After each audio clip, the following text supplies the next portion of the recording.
جمعیت علماء اسلام دی له وټ ورکول قطعا حرام دي. السلام علیکم ملګرو. جمعیت ولا که څوک ګوډ ورکوي دا حرام دي. مولانا صاحب د فتوا ولګوله، د مولانا صاحب د فتوا څنګه ولګوله، جمعیت ولا څوک ګوډ ورکوي دا حرام دي. راځي دا ویډیو ګورو، مخکې ملګرو سره هم لازمي شریکه کوي. راځي جمعیت علماء اسلام دی له وټ ورکول قطعا حرام دي، او دا غي وجه دا ده چې دا یو داسې بیمانه پارټي ده.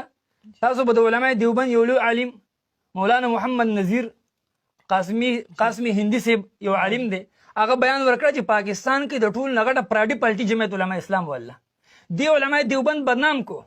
اوس یو عام سړی که زمانه وټوالي او اسمبلی ته لاړ شي نو عام سړی بدنامي، خو که مولا وټوالي او د اسمبلی ته لاړ او دی بیا چې په کومه خبرې وټ اغستې هغه خبره په هغې عمل ونه کړي نو خلک بیا عالم بدناموي.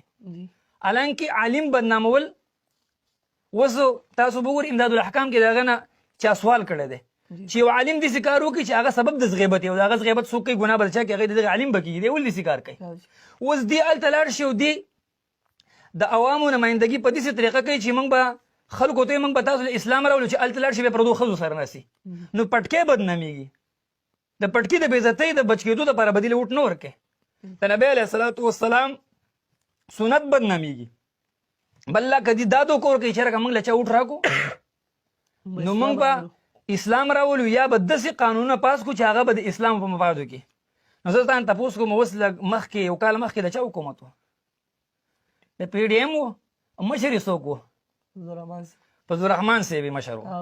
چې فضل الرحمن صاحب ویلی وی چې مریم نواز دې کور کې کینې او ټولې زنانه دې په کور کینې که نه زه ګوره استعفا ورکوم دا بل منلی کېدو که نه ځکه چې په هغه وخت کې چې دی وتی وی نو حکومت ماتېدو، چې یو کس ته هم وتی وی که نه حکومت ماتېدو. دا خبره کړې د سود په بیل د دستخط کړی که نه. ګرانو کتونکو تاسو دا ویډیو کتله د مولانا صاحب فتوا لګولې ده چې څوک جمعیت ولا وټ ورکوي نو هغه حرام دی. نو د مولانا صاحب تاسو خپله مو اورېدله نو دا مولانا صاحب خپله بیان کړی و نو جمعیت ولا د فتوا ولګوله خو دا اوس حرام دی نه دی حرام. نو تاسو هم کتله نو د ویډیو کتلو ډېره مهرباني. شړغوندې ویډیو. والسلام.